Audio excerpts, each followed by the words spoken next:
ہمارے پیارے نبی صلی اللہ علیہ وآلہ وسلم کی ولادت باسعادت پیر کے دن ہوئی. ہمارے پیارے نبی صلی اللہ علیہ وآلہ وسلم کی ولادت باسعادت پیر کے دن ہوئی. آپ نے اس کا جواب ہمیں دینا ہے. اللہ پاک رحمت کی نظر فرمائے. جنید بھائی، آپ سے ایک اسلام بھائی نے وظیفہ لیا تھا مدینہ پاک حاضری کے حوالے سے، وہ ارشاد فرما دیجئے. ایک ایسا وظیفہ ہے، اس وظیفے کا نام ہی مدینہ مانگ لو. واہ. اور یہ روحانی علاج کے اسٹال پر بھی الحمدللہ پیش شدہ یہ وظیفہ دیا جاتا ہے. امیر اہل سنت دامت برکاتہم العالیہ نے یہ وظیفہ عطا فرمایا. مختلف حاجتوں کے لیے بھی کیا جا سکتا ہے یہ وظیفہ، اور حاضری مدینہ کے اسباب بن جائیں، حج کے اسباب بن جائیں، مدینہ شریف کی حاضری کے اسباب بن جائیں تو یہ وظیفہ ضرور کیجیے گا. وظیفہ کیا ہے؟ دیکھیں عام دنوں میں بھی کر سکتے ہیں، لیکن خصوصیت کے ساتھ جمعہ کے دن یہ لازمی عمل کیجیے گا. نماز عصر ادا کریں. نماز عصر ادا کرنے کے بعد قبلہ رو بیٹھے بیٹھے آپ پڑھیں یا اللہ یا رحمان یا رحیم. بکثرت پڑھتے رہیں پڑھتے رہیں پڑھتے رہیں یہاں تک کہ غروب آفتاب ہو جائے. جیسے ہی غروب آفتاب ہو جائیں گڑ گڑا کر حضور دل کے ساتھ، یقین کامل کے ساتھ اللہ پاک کی بارگاہ میں حج کے اسباب بن جانے، مدینہ طیبہ کی حاضری کے اسباب بن جانے کے لیے دعا کیجئے. پھر جیسے ہی اذان شروع ہو، اذان مغرب شروع ہو، دعا موقوف کر دیجئے. یہ عمل کریں انشاءاللہ الکریم اللہ پاک کی رحمت سے غیبی طور پر اسباب بن جائیں گے، آپ کے لیے راہیں کھلتی ہوئی چلی جائیں گے. وظیفہ پڑھنے کے ساتھ ساتھ درود پاک کی کثرت بھی کریں. بات ہوتی ہے عشق کی، طلب کی، اپنے دل میں ایک طلب ایک عشق بھی رکھیں. انشاءاللہ الکریم اللہ کی رحمت سے حاضری کے اسباب بنیں گے انشاءاللہ. عاطف بھائی موضوع کی طرف آتے ہیں. کچھ میں چاہوں گا آخر میں آپ کی طرف سے پیغام غریب مسلمانوں کی مدد کرنے کے حوالے سے میں چاہوں گا کہ کچھ صورتیں بیان فرما دی جائیں. جیسا مجھے سمجھے کہ محتاجوں، غریبوں اور یتیموں کی مدد کرنا یہ ہمارے اسلام کا بنیادی درس ہے. جی. اور دین اسلام نے خاص طور پر اس بات کی تلقین ارشاد فرمائی ہے کہ جو محتاج ہیں، نادار ہیں، غریب ہیں، یتیم ہیں، ان کے ساتھ بھلائی والا اور احسان والا معاملہ کیا جائے اور ان کی دلجوئی کی جائے، جتنا ہو سکتا ہے ان کی مدد کی جائے. اور یہ اللہ تبارک و تعالیٰ کو بڑا محبوب عمل ہے. اور حدیث پاک میں بھی اس کے بارے میں ارشاد فرمایا گیا کہ جس نے کسی مسلمان کو نفع پہنچایا تو فرمایا جو تم میں سے کوئی کسی کو نفع پہنچا سکتا ہے تو اسے چاہیے کہ وہ نفع پہنچائے. اور ایک اور حدیث پاک میں فرمایا گیا کہ جو کوئی ایسا ہو جس نے اپنے مسلمان بھائی کی حاجت روائی کی تو وہ ایسا ہے جیسے اس نے ساری عمر اللہ کی عبادت کی. یعنی یوں سمجھے اب یہ مسلمان کی حاجت روائی کرنا، مشکل وقت میں اس کی مدد کرنا، یہ محبوب عمل ہے. اس کی مختلف صورتیں ہو سکتی ہیں، جیسے کوئی قرض دار ہے بیچارہ، کوئی مجبور ہے، قرض مانگ رہا ہے تو آپ اس کو قرض دے دیں. اب قرض کا وعدہ پورا ہو گیا کہ اس وقت میں جو ہے وہ لٹانا ہے، اب وہ نہیں دے سکتا ہے تو آپ اس کو مہلت دے دیں. صحیح. ٹھیک ہے. اچھا جتنی دن مہلت دیں گے، اعلیٰ حضرت رحمۃ اللہ تعالی نے یہاں بڑی خوبصورت بات لکھی ہے. فرماتے کہ قرض دیا آپ نے، قرض دینا جو ہے نا یہ ڈبل ثواب ہے، اور صدقہ کرنا تو ثواب ہے ہی ہے. کہ صدقہ آپ نے کیا ہے، وہ حاجت مند، وہ صدقہ جس کو دیا ضروری نہیں ہے کہ جس پر آپ صدقہ کر رہے ہیں اس کو اس چیز کی ضرورت بھی ہو، لیکن جو آپ قرض دے رہے ہیں تو قرض آپ نے ایک جو ہے وہ حاجت مند بھی ہے، دوسرا آپ نے اس کے ساتھ بھلائی والا معاملہ کیا ہے. اور پھر فرمایا کہ اب قرض دار کو جتنے دن آپ مہلت دیں گے ہر دن اتنا مال صدقہ کرنے کا ثواب بھی آپ کو ملے گا. تو یہ اگر آپ یوں انداز بھی اختیار کیا جا سکتا ہے، جیسے آپ روڈ پر جا رہے ہیں، کسی کی بائک کا پیٹرول ختم ہو گیا، آپ اس کو کیا کریں، آپ پیٹرول اس کو دے دیں. آپ نہیں دے سکتے تو پیٹرول پمپ تک اس کو پہنچا دیں. ادھر کراچی میں تو یہاں تو خاص طور پر بہت سارا مدد کا ایک انداز ہے، میں یہاں پر بیان نہیں کروں گا چینل پر، لیکن یہ ہے کہ کسی نہ کسی انداز میں کراچی میں بالخصوص، یا ایسا نہیں ہے کراچی میں ہی، وللہ الحمد کہیں بھی ہو، پورے پاکستان میں ہی ہو، مسلمان ایک دوسرے کی مدد کرتے ہیں. بالخصوص روڈ پر اگر کسی کے ساتھ مسئلہ ہو جانا تو یہ تو خطرناک معاملہ ہوتا ہے کہ پیٹرول نہیں ہے، پیٹرول پمپ دور ہے، وہاں تک پہنچنا کیسے ہے. تو اس کا ایک حل یہ ہو سکتا ہے کہ آپ کے پاس اگر پیٹرول ہے، بس اوقات لوگ رکھتے ہیں، بوتل میں رکھ لیا ہوتا ہے، تو آپ یوں بھی مدد کر سکتے ہیں. اللہ پاک رحمت کی نظر فرمائے، ہمیں ایک دوسرے کی مدد کرتے رہنے کی توفیق عطا فرمائے. میں چاہوں گا جنید بھائی ایک دو وظائف آپ سے لے لوں، فالج سے حفاظت کے لیے کوئی وظیفہ ارشاد فرمائے. دیکھیں فالج کا مریض اگر خود پڑھ سکتا ہو تو وہ خود یہ وظیفہ پڑھ لیں 100 مرتبہ یا اللہ، یہ پڑھنا ہے، رات کو سونے سے پہلے پڑھنا ہے. جی اگر خود پڑھ سکتا ہو. صحیح. نہیں پڑھ سکتا تو گھر کا کوئی ایسا فرد کہ جو اگر اس پر عمل کرنا چاہے تو وہ یہ عمل کرے کہ ایک رکابی لیں. رکابی؟ ہاں، رکابی یعنی پلیٹ صحیح ہے نا. ایک پلیٹ لے لیں مثال کے طور پر، اس طرح کی جیسے وائٹ پلیٹ ہے نا، جی اس طرح کی پلیٹ لے لیں اور 11 مرتبہ اس پر لکھیں لا الہ الا اللہ. صحیح لکھنے کے بعد اس میں پانی ڈال کر یہ پانی پھر جو ہے نا وہ فالج کے مریض کو پلائیں انشاءاللہ الکریم. فالج کا مرض بھی اور لقوہ کا مرض بھی انشاءاللہ دور ہو جائے گا انشاءاللہ اللہ کی رحمت سے. انشاءاللہ. ایک اور ہے ہیپاٹائٹس سے حفاظت کے لیے بھی کوئی دیکھیں وظیفہ شامل؟ ہیپاٹائٹس جو ہے نا، اس کا ایک عمل تو یہ ہے کہ سورہ بینہ قرآن پاک کے 30ویں پارے میں جی جب بھی دوپہر کا کھانا کھائیں یا رات کا کھانا کھائیں تو جس کے تلفظ درست ہوں، صحیح خواہ، جی صحیح ہے، جس کے قواعد و مخارج درست ہوں، وہ پڑھ کر یا پڑھوا کر اس کھانے پر دم کروا لیں، پھر یہ دم کیا ہوا یہ کھانا کھائیں. صحیح. انشاءاللہ الکریم یرقان، ہیپاٹائٹس یہ سب الحمدللہ دور ہو جائیں گے. اچھا بچے جو، اچھا آپ مکمل کریں گے یا ہو گیا؟ اچھا ایک یہ ہوا.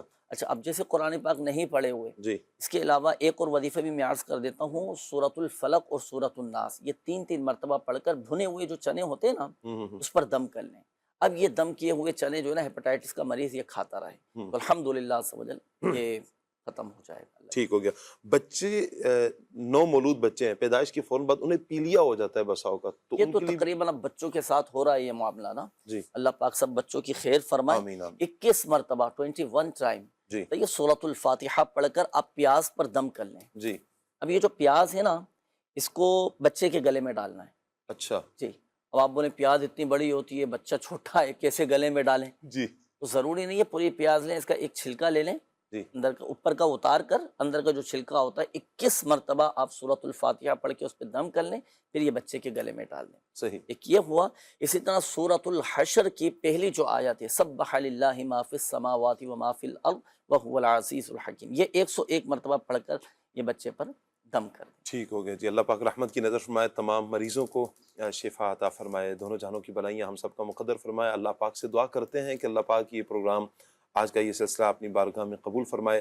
دوران سلسلہ اگر ہم سے دانستہ طور پر یا غیر دانستہ طور پر جان بوجھ کر یا انجانے میں کوئی غلطی سرزد ہوگی، اللہ پاک سے ہم معافی کے خواستگار ہیں. اللہ پاک اپنی رحمت سے ہماری خطاؤں سے درگزر فرمائے. آمین بجاہ خاتم النبیین صلی اللہ علیہ وسلم. سبحانک اللہم و بحمدک اشہد ان لا الہ الا انت استغفرک و اتوب الیک. پڑھتے ہیں صلاۃ والسلام کی طرف. اے شہنشاہ مدینہ الصلاۃ والسلام زینت عرش معلی الصلاۃ والسلام جب فرشتے قبر میں جلوہ دکھائے آپ کا، جب فرشتے قبر میں جلوہ دکھائے آپ کا، ہو زباں پر پیارے آقا الصلاۃ والسلام. میں وہ سنی ہوں جمیل قادری مرنے کے بعد، میں وہ سنی ہوں جمیل قادری مرنے کے بعد، میرا لاشا بھی کہے گا الصلاۃ والسلام. میں شہنشاہ ہے مدینہ الصلاۃ والسلام. کھلے آنکھ سن لے اعلیٰ